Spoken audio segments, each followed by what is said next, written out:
اولئک هم الفاسقون، بد کردار کہا ہے تہمت لگانے والوں کو۔ تو زنا کے تو وہ تو ہے 100 کوڑے اور رجم، لیکن تہمت اور بات آگے پھیلاتے چلے جانا، اس کا گناہ اتنا سخت ہے۔ تو اللہ تعالیٰ زبان کھولنے سے ہی یہاں پر روک رہے ہیں، اور ان کی شہادت کبھی قبول نہ کرو۔ جو لوگ اپنی بیویوں پر الزام لگائے اور ان کے پاس گواہ نہ ہو، تو اس کا طریقہ یہ ہے کہ وہ شخص 4 مرتبہ اللہ کی قسم کھا کر گواہی دے کہ وہ اپنے الزام میں سچا ہے، اور 5ویں بار کہے کہ اس پر اللہ کی لعنت اگر وہ اپنے الزام میں جھوٹا ہے۔ پھر اس کے بعد عورت سے سزا اس طرح ٹل سکتی ہے کہ عورت 4 مرتبہ اللہ کی قسم کھا کر شہادت دیں کہ یہ شخص اپنے الزام میں جھوٹا ہے، اور 5ویں مرتبہ کہے کہ اس بندی پر اللہ کا غضب ٹوٹے اگر وہ الزام میں سچا ہے۔ تو یہاں پر لعان کا ذکر کیا جا رہا ہے۔ لعان کا ذکر 6 سے 9 آیت تک ہے۔ اس میں بتایا گیا کہ جو مرد اپنی بیوی پر الزام لگاتا ہے تو پھر اس کو سزا دلوانا چاہتا ہے تو پھر وہ لعان کرے، حاکم کے پاس آئے، 4 مرتبہ کہیں کہ اس نے یہ کام کیا کہ یہ کام کیا، پھر 5ویں مرتبہ اپنے اوپر لعنت بھیجے، اگر میں جھوٹا ہوں تو پھر میرے اوپر لعنت۔ تو عورت سے بھی پنشمنٹ اس طرح ٹل سکتی ہے کہ وہ بھی 4 دفعہ کہے میں نے یہ کام نہیں کیا، 5ویں دفعہ کہیں کہ اگر میں جھوٹی ہوں تو میرے اوپر لعنت۔ تو لعان کے متعلق بعض احکام حدیث میں آتے ہیں۔ غیر عورت پر تہمت لگاتے وقت شہادت کی ضرورت نہیں ہے، جیسے تہمت کا اوپر پڑے تھے نا، لیکن بیوی پر تہمت کا الزام لگانے پر اس کو لعان کرنا پڑے گا، اور لعان کے وقت قاضی اللہ تعالیٰ سے ان دونوں کو ڈرانا ہوگا، میاں بیوی کو، کہ ڈر جاؤ ورنہ اللہ تعالیٰ کا غضب اور قہر برس سکتا ہے۔ تو جو بچہ پیدا ہوتا ہے تو وہ اپنے زانی باپ کی طرف منسوب نہیں ہوگا، ماں کی طرف منسوب ہوگا، اور جب عورت یہ لعان کر دیتی ہے تو پھر اس کو رجم نہیں کیا جاتا، سزا نہیں دی جاتی، وہ جو اس نے لعان کیا ہے اسی طریقے سے اللہ تعالیٰ اس کو پکڑیں گے۔ دنیا میں بھی بتایا جاتا اور آخرت میں بھی۔ نبی صلی اللہ علیہ وسلم کے پاس اس شوہر نے لعان کیا تھا، اب اس نے اپنی خاندان قبیلے کے نام کو بدنام ہونے سے بچانے کے لیے اس نے لعان کر لیا تھا۔ نبی صلی اللہ علیہ وسلم نے کہا کہ اگر یہ اس کا بچہ کالا پیدا ہوا، چھوٹی پنڈلی والا اور موٹے آنکھوں والا کچھ پیدا ہوا تو سمجھو کہ اس نے زنا کیا تھا۔ تو بعد میں دیکھا گیا بچہ ویسے ہی پیدا ہوا ہے۔ رکو 2، جس وقت تم لوگوں نے اس واقع افق کو سنا تو کیوں نہ مومن مرد اور مومن عورتوں نے کہہ دیا کہ یہ صریح بہتان ہے۔ یعنی کسی پر بھی کوئی الزام سنے تو لوگوں کو مزہ آنے لگتا ہے اور اس کے باتیں کرنے لگتا ہے، اچھا کیا ہوا اور کیا ہوا اور کیا ہوا۔ تو یہاں پہ تعلیمات کیا سکھائے جا رہے ہیں، کسی پر کوئی ایسے تہمت کی بات اگر کرتا ہے ہمارے سامنے تو ہمیں خاموش بیٹھنا ہے، اس کو کہنا ہے کہ مت بولو مجھے ورنہ کوڑے برسیں گے، تہمت کو آگے لے کے نہیں چلنا۔ اللہ تعالیٰ کہتا ہے کہ تمہاری زبانیں اس واقعے کو لے کر آگے بڑھی کیسے، سٹاپ کیوں نہیں کیا تم لوگوں نے؟ کیوں نہ مومن مرد اور مومن عورتوں نے کہہ دیا کہ یہ صریح بہتان ہے۔ اگر تم لوگوں پر اللہ کا کرم نہ ہوتا تو جن باتوں میں تم پڑ گئے تھے ان کی پاداش میں بڑا عذاب تمہیں آ لیتا۔ تو یہ اتنی گھنونا جرم ہے تہمت، فوراً اللہ تعالیٰ پکڑ سکتے تھے۔ اس وقت تم کیسی سخت غلطی کر رہے تھے جب تمہاری ایک زبان سے دوسری زبان اس جھوٹ کو لیتی چلی جا رہی تھی، اور تم اپنے منہ سے وہ کچھ کہے جا رہے تھے جس کے متعلق تمہیں کوئی علم نہیں تھا۔ اللہ تم کو نصیحت کرتا ہے کہ آئندہ کبھی ایسی حرکت نہ کرنا۔ اگر تم مومن ہو تو مومنوں کی یہ شان نہیں ہے۔ جو لوگ چاہتے ہیں کہ ایمان لانے والوں کے گروہ میں فحش پھیلے وہ دنیا و آخرت میں دردناک سزا کے مستحق ہوتے ہیں۔ رکو 3، اے اہل ایمان شیطان کے نقش قدم پر نہ چلو۔ یا ایھا الذین آمنوا لا تتبعوا خطوات الشیطان ومن یتبع خطوات الشیطان فإنہ یأمر بالفحشاء والمنکر۔ شیطان کی چال کیا ہے؟ لوگوں سے شرک کروائے، اگر شرک نہیں کرتا ہے تو دوسری چال اس کی فحش پھیلانا ہوتا ہے، اس کی پیروی کوئی کرے گا تو وہ اسے فحش اور بدی کا حکم دے گا، قریبی رشتہ دار یا مسکین سے تمہارا حق میں اگر کوئی غلطی بھی ہو جائے تو تم قسم نہ کھا بیٹھو کہ ان کی مدد نہیں کرو گے۔ یہاں پر اس واقعے میں صفوان بن معطل سلمی صحابی تھے، وہ پیچھے آتے تھے، نبی صلی اللہ علیہ وسلم نے ان کو پیچھے رکھا تھا کہ کوئی چیز کسی کی چھوٹ گئی تو آپ اس کو لے کے آنا۔ تو عائشہ رضی اللہ تعالیٰ عنہ ہار گمنے کی صورت میں وہ گئے تھے ڈھونڈنے کے لیے، واپس آئے تو قافلہ وہاں سے نکل چکا تھا۔ تو صفوان بن معطل نے دیکھا کہ عائشہ رضی اللہ تعالیٰ عنہ کو نیند لگ گئی تھی، تو پردے کے حکم کے پہلے صفوان بن معطل نے ان کو دیکھ لیا تھا، تو انہوں نے سمجھے کہ ان کا انتقال ہوا ہے، تو انہوں نے انا للہ و انا الیہ راجعون پڑھا، تو وہ فوراً اٹھ گئے۔ تو یہاں پر پوائنٹ ٹو بی نوٹڈ کیا ہے، انہوں نے جب اٹھے عائشہ رضی اللہ تعالیٰ عنہ نے اپنا چہرہ ڈھانپا، وہ اپنی روایت کردہ حدیث میں بتاتے کہ میں نے اپنا چہرے کو ڈھانپا، تو چہرے کا پردہ اس سے ثابت ہوتا ہے۔ 1 مہینے تک اس کے چرچے چلے تھے اور نبی صلی اللہ علیہ وسلم بہت پریشان تھے۔ بعض صحابہ کرام نے بھی کہا کہ آپ عائشہ رضی اللہ تعالیٰ عنہ کو چھوڑ دیں، مطلب دوسری عورتیں موجود ہیں، لیکن ان کی پاک دامنی پر بہت ساری لوگوں نے بھی گواہی دی تھی، جو بریرہ تھی ان کی خادمہ، انہوں نے گواہی دی تھی، دوسرے ازواج نے گواہی دی تھی، یعنی عائشہ رضی اللہ تعالیٰ عنہ کو پتہ نہیں تھا کافی ٹائم تک۔ جب بعد میں پتہ چلا انہوں نے اتنا روئے، پھر اللہ تعالیٰ نے آیتیں نازل کی، 10 آیتیں کل واقع افق کے بارے میں اس صورت میں نازل، اور قیامت تک اس کو پڑھتے رہیں گے لوگ۔ ایک صحابی تھے، انہوں نے حصہ لیا تھا اس افواہ میں، تو جس کو ابو بکر صدیق رضی اللہ تعالیٰ عنہ اپنا گھر خرچ ان کو دیا کرتے تھے، وہ غصہ ہو گئے اور انہوں نے سٹاپ کر دیا۔ تو یہاں پہ بتایا جا رہا ہے کہ جو تم نیک کام کر رہے نا، کسی سے ناراض ہو کر وہ نیک کام مت چھوڑنا، نیک کام کرتے رہنا، انہیں معاف کرنا چاہیے اور درگزر کرنا چاہیے۔ کیا تم نہیں چاہتے کہ اللہ تمہیں معاف کرے؟ جو لوگ پاک دامن بے خبر مومنہ عورتوں پر تہمت لگاتے ہیں، ان پر دنیا اور آخرت میں لعنت کی گئی ہے اور ان کے لیے بڑا عذاب ہے۔ خبیث عورتیں خبیث مردوں کے لیے اور خبیث مرد خبیث عورتوں کے لیے ہے، پاکیزہ عورتیں پاکیزہ مردوں کے لیے اور پاکیزہ مرد پاکیزہ عورتوں کے لیے ہیں۔ رکوع 4۔ اے اہل ایمان، اپنے گھروں کے سوا دوسرے گھروں میں داخل نہ ہوا کرو جب تک کہ گھر والوں کی اجازت نہ لے لو۔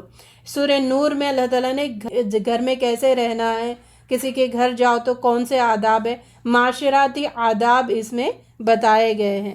تو کسی کے گھر جاؤ تو اس کے آداب کیا ہے، اجازت لینے کے ایٹیکیٹس کیا ہے۔ جابر رضی اللہ تعالیٰ عنہ نبی صلی اللہ علیہ وسلم کے گھر ایک دفعہ آئے تھے، تو نبی صلی اللہ علیہ وسلم نے پوچھا کون ہے، تو انہوں نے کہا کہ میں ہوں۔ تو نبی صلی اللہ علیہ وسلم نے کہا کہ میں بھی ہوں، یعنی مطلب نام بتاؤ، میں ہوں وہ ہو ایسے نہیں، نام بتانا چاہیے۔ دوسرا بتایا گیا کہ دروازے کے دائیں یا بائیں کھڑے ہونا، ایک دم سیدھے دروازہ کھلتے کی ہم نہیں دکھنا، دائیں اور بائیں۔ تیسرا ہے کہ دروازہ کھلنے سے پہلے اندر جھانکنے کی کوشش مت کرو، کیونکہ نبی صلی اللہ علیہ وسلم نے فرمایا جب نگاہ اندر چلی گئی تو پھر اجازت لینے کا مقصد ہی نہیں ہے۔ اجازت کا مقصد کیا ہے کہ باہر ٹھہرو اور پرمیشن ملا تو اندر جاؤ۔ اگر کوئی ہمارے گھروں میں جھانکتا ہے تو نبی صلی اللہ علیہ وسلم نے فرمایا کہ کنکر مار کر اس کی آنکھ پھوڑ دو، تو تمہارے اوپر کوئی گناہ نہیں ہے۔ اور اگر اجازت نہ ملی 3 دفعہ سلام کرنا ہے، اگر سلام کا جواب نہیں آیا، جیسے آج کے دور میں بیل 3 دفعہ رنگ کیا جائے، اگر نہیں کھولا گیا تو واپس آؤ۔ جب واپس آؤ تو دل میں کوئی کھٹک مت رکھو، میں گیا مجھے نہیں کھولا گیا دروازہ، یہ نہیں رکھنا، کیونکہ اندر کیا سچویشن ہمیں نہیں پتہ ہے۔ تو اسلام اتنی باریک تعلیمات ہمیں دیتا ہے۔ پھر اگر وہاں کسی کو نہ پاؤ تو داخل نہ ہو جب تک کہ اجازت نہ دے دی جائے۔ اگر تم سے کہا جائے کہ واپس چلے جاؤ تو واپس ہو جاؤ، یہ تمہارے لیے زیادہ پاکیزہ طریقہ ہے۔ وہاں پہ منہ پھلا کر پیر پٹک کر واپس نہیں آنا، خوش دلی سے واپس آنا ہے۔ اے نبی صلی اللہ علیہ وسلم، مومن مردوں سے کہہ دیجئے کہ اپنی نظریں نیچی رکھے اور اپنی شرم گاہوں کی حفاظت کرے۔ فحش کو روکنے کا فرسٹ سٹیپ ہے نظریں۔ غیر محرم کو دیکھنا ہی نہیں، چاہے مرد ہو یا عورت ہو، غیر محرم کے لیے نظر اٹھنی ہی نہیں چاہیے، یہ ان کے لیے پاکیزہ طریقہ ہے۔ ایسے ہی مومن مرد عورتوں سے کہہ دیجئے کہ اپنی نظریں نیچی رکھے اور اپنی شرم گاہوں کی حفاظت کرے، اپنا بناؤ سنگار نہ دکھائیں، اپنے سینے پر اوڑھنیوں کے آنچر ڈالے رہے، اپنے بناؤ سنگار ظاہر نہ کرے مگر ان لوگوں کے سامنے۔ یہ 14 رشتے آتے ہیں، شوہر باپ، شوہروں کے باپ اپنے بیٹے، شوہروں کے بیٹے، بھائی بھائیوں کے بیٹے، بہنوں کے بیٹے، اپنے میل جول کی عورتیں، اپنی لونڈی غلام، وہ بچے جو عورتوں کے پوشیدہ باتوں سے ابھی واقف نہ ہوئے ہوں۔ عورتیں اپنے پاؤں زمین پر مارتی ہوئی نہ چلیں کہ جو اندر پوشیدہ ہے وہ سارے دکھنے لگے لوگوں کو، یعنی پازیب ہو گیا اور بینگلز ہو گیا، جس سے چلتے ہوئے آوازیں آئیں اور لوگوں کو لگے کہ کوئی عورت آ رہی ہے، تو ایسی آرنمنٹ پہن کے نہیں جانا ہے کہ اپنی وہ زینت جو انہوں نے چھپا رکھی ہے اس کا لوگوں کو علم ہو جائے۔ یہاں پر پردے کے 3 سٹیپس ہے۔ ایک تو ہے کہ شوہر کے سامنے پردہ، دوسرا ہے کہ محرم رشتوں کے سامنے پردہ، اور تیسرا غیر محرموں کے سامنے پردہ۔ تو نبی صلی اللہ علیہ وسلم نے فرمایا کہ عورت پوری کی پوری عورت ہے، عورت پوری کی پوری چھپانے کی چیز ہے۔ تو شوہر کے سامنے پردہ کچھ اور ہے، محرم رشتوں کے سامنے پردہ کچھ اور ہے، اور غیر محرم رشتوں کے سامنے پردہ کچھ اور ہے۔ تو یعنی اپنے مقامات ستر کو ڈھانپنے کا بھی حکم ہے، حجاب کرنے کا بھی حکم ہے۔ ستر کو ڈھانپنا اور حجاب دونوں الگ الگ ہے۔ ستر ڈھانپنا گھر میں اور حجاب کرنا گھر سے باہر جاتے ہوئے۔ اور جو پردے کا 3 سٹیپس بتائے گئے، ایک شوہر کے سامنے پردہ، ایک محرم رشتہ داروں کے سامنے پردہ، اور غیر محرم رشتہ داروں کے سامنے پردہ۔ شوہر کے سامنے کا کوئی حد نہیں ہے، لیکن جو محرم رشتے ہیں اس کے بارے میں آتا ہے کہ عورت کا جسم پورا کا پورا ستر ہے، سوائے اس کے چہرے کے، اس کے سر کے، اس کے گردن کے، اور دونوں ہاتھوں کے کونیوں تک، اور دونوں ٹکنوں کے نیچے کا جو حصہ ہے پیر کا، اتنا ہم محرم رشتہ داروں کے سامنے کھول سکتے ہیں، لیکن غیر محرم کے سامنے پورا سر سے لے کر پیر کے ناخن تک ہمیں ڈھک کر رکھنا چاہیے۔ عفت اور پاک دامنی کی علامت ہے اس کو چھپا کے رکھنا، اور ایسے بھی لباس نہیں پہننا جس میں جسم دکھتا ہو، نمایاں ہوتا ہو۔ نبی صلی اللہ علیہ وسلم نے فرمایا کہ قیامت کے پہلے ایسی عورتیں ہوں گی جو لباس پہن کر بھی ننگی ہوں گی، یعنی ایسے ٹائٹ فٹنگ جس سے دکھتا ہو کہ اس کا سٹرکچر کتنا ہے، تو ایسے لباس پہننے سے منع کیا گیا ہے۔ اللہ تعالیٰ ہم سب کو پاک دامنی عطا فرمائے۔ رکوع 5، اللہ اپنے نور کی طرف جس کی چاہتا ہے رہنمائی فرماتا ہے، اس کے نور کی طرف ہدایت پانے والے ان گھروں میں پائے جاتے ہیں جنہیں بلند کرنے کا اور جن میں اپنے نام کی یاد کا اللہ نے حکم دیا ہے۔ اللہ تعالیٰ کی مثال یہاں پہ دی گئی کہ نور ہے، جیسے ایک طاق ہے اور اس میں قندیل ہے، اور اس میں نیچے تیل ہے، اس کے باکس میں پھر اوپر چراغ جلا ہوا ہے، تو وہ اللہ تعالیٰ کی روشنی ہے، ٹھیک ہے۔ تو وہ روشنی اللہ تعالیٰ ہمیں اس قرآن کے ذریعے، ہدایت کے ذریعے ہمیں دیتا ہے، تاکہ اس کے ذریعے سے ہم صحیح راستے پر چلیں اور پھر اللہ تعالیٰ سے ملاقات کریں جنت میں انشاءاللہ۔ ان میں ایسے لوگ صبح و شام تسبیح کرتے ہیں جنہیں تجارت اور خرید و فروخت اللہ کی یاد سے، اقامت نماز سے، ادائے زکوٰۃ سے غافل نہیں کرتی۔ جو عبادت کرنا چاہتے ہیں ان کو دنیا کا کوئی بھی کام اس عبادت سے غافل نہیں کرتا ہے، وہ ہر کام میں بھی عبادت کا ذریعہ ڈھونڈ لیتے ہیں، اور اس دن وہ ڈر جس میں دل الٹنے والے ہیں، دیدے پتھرانے جانے کی نوبت آ جائے گی۔ جنہوں نے کفر کیا ہے ان کے اعمال کی مثال ایسے ہے جیسے ایک صحرا میں سراب، اور پیاسا اس کو پانی سمجھے ہوئے تھا، مگر وہاں پہنچا تو کچھ نہ پایا، بلکہ وہاں اس نے اللہ کو موجود پایا جس نے اس کا حساب پورا کر دیا ہے۔ قیامت کے دن یہ کافروں کا اعمال، اور جو اللہ تعالیٰ کی نافرمانی کرتے ہیں ان کے کتنے بھی اچھے عمل دکھے، قیامت کے دن اس کا بدلہ کیا ہے؟ سراب کی طرح ہوگا، جیسے معراج۔ رکوع 6، کیا تم دیکھتے نہیں ہو کہ اللہ کی تسبیح کر رہے ہیں وہ سب جو آسمان اور زمین میں ہیں، اور وہ پرندے جو پر پھیلائے اڑ رہے ہیں، ہر ایک اپنی نماز اور تسبیح کا طریقہ جانتا ہے۔ اللہ بادل کو آہستہ آہستہ چلاتا ہے، پھر ان کے ٹکڑوں کو باہم جوڑتا ہے، پھر اسے سمیٹ کر ایک کشف ابر بناتا ہے، پھر تم دیکھتے ہو کہ اس کے قول میں سے بارش کے قطرے ٹپکتے چلے جاتے ہیں، اس کی بجلی کی چمک نگاہوں کی خیرہ کیے دیتی ہے اور رات اور دن کے الٹ پھیر وہی کر رہا ہے۔ اس میں ایک سبق ہے۔ اللہ نے ہر جاندار کو ایک طرح کے پانی سے پیدا کیا ہے۔ کوئی پیٹ کے بل چل رہا ہے، کوئی 2 ٹانگوں پر، کوئی 4 ٹانگوں پر۔ جو کچھ وہ چاہتا ہے پیدا کرتا ہے۔ جب ان کو بلایا جاتا ہے تاکہ رسول کے آپس کے مقدموں کا فیصلہ کرے تو ان میں سے ایک فریق کترا جاتا ہے، اور البتہ اگرچہ ان کے موافقت میں ہو تو رسول کے پاس بڑے اطاعت بن کر آتے ہیں، یعنی جب فائدہ ہوتا ہے ان معاملات میں شریک ہوتا ہے، جہاں پہ فائدہ نہیں دکھتا ہے تو وہ معاملات سے کترانے لگتے ہیں۔ ایسے لوگ منافق ہیں۔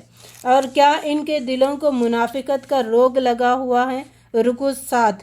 ایمان والوں کا کام تو یہ ہے کہ جب وہ اللہ اور اس کے رسول کی طرف بلائے جاتے ہیں تاکہ رسول ان کے مقدمے کا فیصلہ کرے تو وہ کہیں گے ہم نے سنا اور اطاعت کی۔ ایسے ہی لوگ فلاح پانے والے ہیں۔ ربنا اجعلنا منہم، کہو اللہ اور اس کے رسول کے مطیع بن کر رہو۔ اطاعت کرو گے تو ہدایت پاؤ گے، اللہ رسول کی بات مانو گے تو ہی تمہیں ہدایت کا راستہ ملے گا، ورنہ نہیں ملے گا۔ اللہ نے وعدہ فرمایا ہے کہ تم میں سے ان لوگوں کے ساتھ جو ایمان لائے اور نیک عمل کرے وہ ان کو اسی طرح زمین میں خلیفہ بنائے گا جس طرح ان سے پہلے گزرے ہوئے لوگوں کو بنا چکا ہے۔ ان کو اس دین کی بنیادوں پر قائم کر دے گا اور ان کے حالت خوف کو امن سے بدل دے گا۔ بس نماز قائم کرو، زکوٰۃ دو اور رسول کی اطاعت کرو، امید کہ تم پر رحم کیا جائے۔ رکوع 8۔ اے اہل ایمان، 3 وقت تمہارے لیے پردے کے اوقات ہیں۔ اس میں 58 سے پھر 61 تک پھر معاشراتی احکام یہاں پر دیے جا رہے ہیں۔ گھر میں عورتیں یا پھر لوگ رہتے ہیں کمروں میں، ایک دوسرے کے کمرے میں آنے جانے کے بھی آداب یہاں پر بتائے گئے ہیں۔ 3 وقت تمہارے پردے کے ہوتے ہیں۔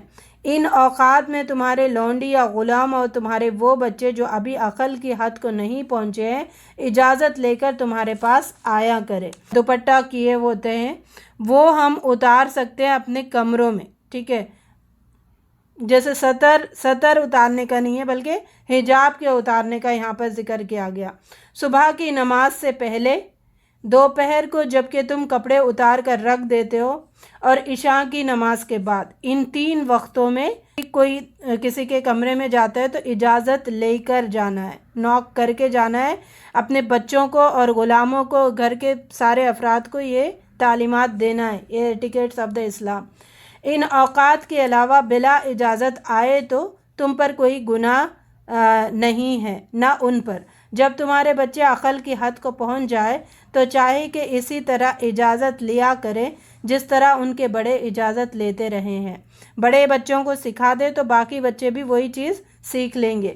وہ عورتیں جو جوانی سے گزر بیٹھی ہو اور نکاح کی امیدوار نہ ہو تو وہ اگر پردہ نہ کرے تو اس پر کوئی گناہ نہیں ہے۔ بوڑھی عورتوں کا ذکر، بشرطے کہ زینت کی نمائش کرنے والی نہ ہو۔ جب تم اپنے گھروں میں داخل ہوا کرو تو اپنے گھر والوں کو سلام کیا کرو، یہ بہت ہی بابرکت طریقہ ہے۔ جب بھی گھر میں جاؤ، گھر اگر خالی بھی ہو تو پہلے سلام کر لیا کرو، السلام علیکم ورحمۃ اللہ وبرکاتہ۔ یہ اللہ کی طرف سے مقرر فرمائی ہوئی بڑی بابرکت اور پاکیزہ چیزیں ہیں۔ یہ سورت کا آغاز بھی کس چیز سے ہوا ہے کہ جو آگے آنے والے احکام ہیں اس پر تمہیں لازماً عمل کرنا ہوگا۔ آیت 61 میں کن کے گھر میں ہم بے جھجک کھا سکتے ہیں ان کا لسٹ دیا گیا ہے۔ اندھے پر، لنگڑے پر، بیمار پر اور خود تم پر کوئی حرج نہیں ہے کہ تم اپنے گھروں سے کھا لو، یا اپنے باپوں کے گھروں سے، یا اپنی ماؤں کے گھروں سے، یا اپنے بھائیوں کے گھروں سے، یا اپنی بہنوں کے گھروں سے، یا اپنے چچاؤں کے گھروں سے، یا اپنی پھوپھیوں کے گھروں سے، یا اپنے ماموں کے گھروں سے، یا اپنے خالاؤں کے گھر سے، یا ان گھروں سے جن کی کنجیوں کے تم مالک ہو، یا اپنے دوستوں کے گھروں سے۔ تم پر اس میں بھی کوئی گناہ نہیں ہے کہ تم ساتھ بیٹھ کر کھانا کھاؤ یا الگ الگ۔ رکوع 9۔ مومن تو اصل میں وہی ہے جو اللہ اور رسول کو دل سے مانے۔ جب کسی اجتماعی کام کے موقع پر رسول کے ساتھ ہو تو اس سے اجازت لیے بغیر نہ جائیں۔ اے نبی صلی اللہ علیہ وسلم، جو لوگ تم سے اجازت مانگتے ہیں وہی اللہ اور رسول کے ماننے والے ہیں، اور جب وہ کسی کام سے اجازت مانگے جسے تم چاہو اجازت دے دیا کرو۔ مسلمانوں، اپنے درمیان رسول کے بلانے کو آپس میں ایک دوسرے کا بلانا نہ سمجھو، یعنی سنتوں کو لائٹ مت لیا کرو، بہت اہمیت اس کی ہوتی ہے۔ اللہ ان لوگوں کو خوب جانتا ہے جو تم میں سے ایسے ہیں کہ ایک دوسرے کی آڑ لیتے ہوئے چپکے سے کھسک جاتے ہیں۔ منافق کا طریقہ تھا، جیسے واعظ و نصیحت ہوتا تھا فجر اور عشاء کے ٹائم پہ تو خاموشی سے پیچھے سے نکل جایا کرتے تھے۔ تو رسول صلی اللہ علیہ وسلم کے حکم کے خلاف ورزی کرنے والوں کو ڈرنا چاہیے کہ وہ کسی فتنے میں گرفتار نہ ہو جائے، یعنی سنتوں کو چھوڑنے سے فتنے میں گرفتار ہونے کے چانسز ہے، یا ان پر دردناک عذاب نہ آ جائے۔ اللہ تعالیٰ ہمیں ان احکامات پر پورے عمل کرنے والا بنائے، آمین۔ 25 سورہ آف دا قرآن، سورہ الفرقان، 77 آیات ہے اور 6 رکوع ہے۔ فرقان کے معنی حق و باطل کے درمیان فرق کرنا۔ یہاں سے 4th پیر آف مکی مدنی صورتوں کا شروع ہو رہا ہے، جس میں 8 مکی صورتیں ہیں اور 1 مدنی صورت آئے گی 4th and 5th گروپ میں۔ مکے کے درمیانہ دور کے جو واقعات ہیں ان پر روشنی ڈالی جائے گی۔ درمیانہ دور یعنی 5th نبوی سے لے کر 10th نبوی تک، معراج کے پہلے تک ظلم و ستم کا آغاز ہوا تھا، پھر ظلم و ستم کا انتہا ہوا تھا۔ یہ ٹاپکس یہاں پر آئیں گے۔ نیو مسلمانوں کو جو ستایا جا رہا تھا، غریب مسلمانوں کو، اور نبی صلی اللہ علیہ وسلم کے ساتھ ان اذیتیں دی جا رہی تھی، اور اس وقت اللہ تعالیٰ مسلمانوں کو حوصلہ افزائی کی باتیں جو کی جا رہی ہے، یہ سارے واقعات آئیں گے۔ اور اکثر انبیاء اور رسول ہم یہاں پر دیکھیں گے ان 2-3 صورتوں میں۔ سورہ فرقان، اس میں موسیٰ علیہ السلام کا ذکر آئے گا۔ رکوع 1، لوگوں نے اللہ کو چھوڑ کر ایسے معبود بنا لیے ہیں جو کسی چیز کو پیدا نہیں کرتے بلکہ خود پیدا کیے جاتے ہیں، خود اپنے لیے بھی کسی نفع یا نقصان کا اختیار نہیں رکھتے، جو نہ مار سکتے ہیں اور نہ جلا سکتے ہیں، نہ مرے ہوئے کو اٹھا سکتے ہیں۔ یہ لوگ قرآن کے بارے میں کہتے ہیں کہ یہ پرانے لوگوں کی لکھی ہوئی چیزیں ہیں جنہیں یہ شخص نقل کراتا ہے۔ کہو اسے نازل کیا ہے اس نے جو زمین و آسمان کے بھید جانتا ہے۔ کہتے ہیں یہ کیسا رسول ہے جو کھانا کھاتا ہے اور بازاروں میں چلتا پھرتا ہے۔ پہلے کی امتوں نے کیا کہا، یہ تو ہمارے ہی جیسا رسول ہے، اور انہوں نے کیا کہا، یہ کیسا رسول ہے، کوئی اور مخلوق ہونا چاہیے، کیوں نہ اس کے پاس کوئی فرشتہ بھیجا گیا جو اس کے ساتھ رہتا اور نہ ماننے والوں کو دھمکاتا۔ کچھ نہیں تو اس کے لیے کوئی خزانہ ہی اتار دیا جاتا، یا اس کے پاس کوئی باغ ہی ہوتا جس سے اطمینان کی روزی حاصل کرتا۔ یہ ایسے بہکے ہیں کہ کوئی ٹھکانے کی بات ان کو سوجتی ہی نہیں ہے۔ رکوع 2، قیامت کے دن تمہارے رب ان لوگوں کو بھی گھیر لائے گا اور ان کے معبودوں کو بھی بلا لے گا جنہیں آج ہی اللہ کو چھوڑ کر پوج رہے ہیں۔ پھر وہ ان سے پوچھے گا، کیا تم نے میرے ان بندوں کو گمراہ کیا تھا، یا یہ خود راہ راست سے بھٹک گئے تھے؟ یہاں آیت نمبر 8 میں بتایا گیا قیامت کے دن مطیع اور مطاع کی بات چیت، جو ایک دوسرے پر الزام لگائیں گے، اللہ انہوں نے مجھے بھٹکایا۔ وہ لوگ کہیں گے اللہ تعالیٰ ہم نے فورس نہیں کیا، بس ہم نے بات کہی اور یہ پیچھے چلے آئے۔ اس کا یہاں پر ذکر کیا گیا۔ یا وہ خود راہ راست سے بھٹک گئے تھے، وہ عرض کریں گے پاک ہے آپ کی ذات، ہماری تو یہ مجال بھی نہ تھی کہ آپ کے سوا کسی کو اپنا مولا بنائیں، مگر آپ نے ان کو اور ان کے باپ دادا کو خوب سامان زندگی دیا حتیٰ کہ یہ سبق بھول گئے۔ دیکھو یوں جھٹلا دیں گے تمہارے معبود تمہاری ان باتوں کو جو آج تم کر رہے ہو۔ دنیا میں تم طلب کر رہے تھے کہ وہ ہماری مدد کریں گے، لیکن قیامت کے دن جو منظر ہوگا وہ یہاں پر کھینچا گیا، وہ صاف انکار کر دیں گے اور اپنا پلو جھاڑ لیں گے تم سے۔ پھر تم نہ اپنی شامت کو ٹال سکو گے اور نہ کہیں سے مدد پا سکو گے۔ اے نبی صلی اللہ علیہ وسلم، تم سے پہلے جو رسول بھی ہم نے بھیجے تھے وہ سب بھی کھانا کھانے والے اور بازاروں میں چلنے پھرنے والے لوگ ہی تھے، یعنی وہ جو عمل کر رہے تھے وہ ہم بھی کر سکتے، وہ ہمارے ہی جیسے لوگ تھے۔